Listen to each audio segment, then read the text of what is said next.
रायगड़ा जिला विषम कटक ब्लॉक वरिष्ठ आईनजीवी जी मनमथ राव अकाल वियोग घटी। वरिष्ठ आईनजीवी जी मनमथ राव स्वास्थ्य अवस्था खराब रही से किछि दिन हेब हैदराबाद रे चिकित्सित थिले। स्वास्थ्य अवस्था रे अवनति घटिबारु एक घरोई हस्पिटाल भर्ती करा जायतिला। चिकित्साधीन अवस्था 71 वर्ष बयस देहांत होईछि।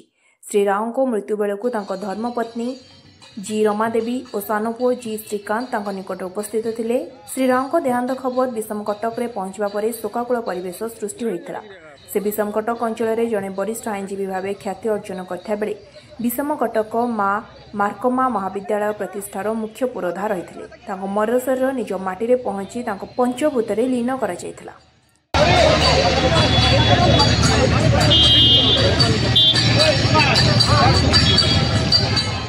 दिलीप कुमार महाराणा एडवोकेट विषम कटक आज आम बार जड़े वरिष्ठ आईनजीवी जी मनमथ राव देहांत है।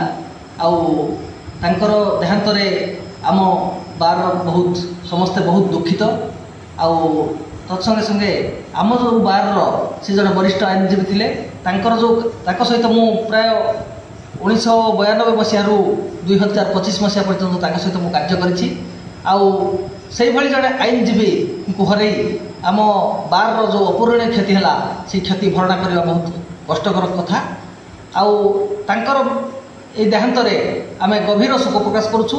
तत्संगे संगे जो परिवार वर्ग जो अपूरणीय क्षति है से भगवान परिवार को अशेष शक्ति दिंतु। ता संगे संगे जी मनमथ राव सार जो अमर आत्मार सद्गति आम समस्ते प्रार्थना करवा। निश्चित रूपे चिरस्मरणीय होकर आम बार पाई रही सरकार जो रही माने कटक बार एसोसिएशन प्रेसिडेंट अच्छी सी आम जी मनमथ राव सी आम सीनियर एडवोकेट आम विषम कटक बार सी हठात काली संध्यारे देहांत है। आज शेषकृत्य होती सी विषम कटक बार सेक्रेटरी और प्रेसिडेंट भी थे। सी जड़े भल एडवोकेट थे। नाम विषम कटक अंचल अच्छी अवदान विषम कटक बार एसोसिएशन रही गाँ प्रति सम्मान अच्छी। रायगड़ारू दिलीप कुमार पढ़ियारी रिपोर्ट स्वतंत्र।